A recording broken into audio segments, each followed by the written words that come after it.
Well, certainly the money is allocated several years in advance, but what we know is that this is for future deliveries. Future deliveries of military hardware such as tanks, aircraft, missiles. Those won't be delivered; they'll be withheld until further notice. So we will see more kind of soft issues such as education, training.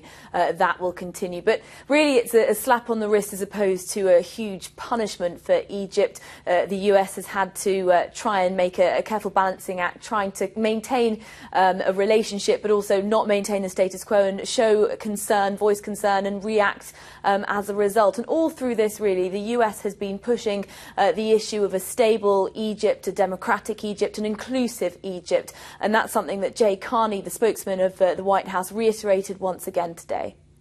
Our overriding interest throughout these past few years has been to encourage a government that legitimately reflects the will of the Egyptian people and recognizes true democracy as requiring a respect for minority rights, the rule of law, freedom of speech and assembly, and a strong civil society.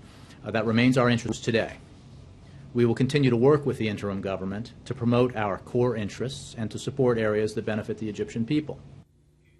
And that was Jay Carney, the spokesman for the White House, speaking there.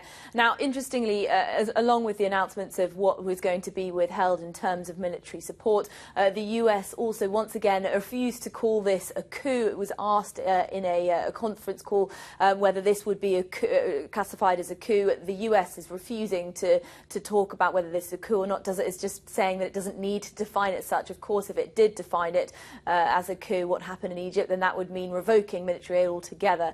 So the US has made its views clear that it can't maintain the status quo and it's going to withhold some military aid for the foreseeable future.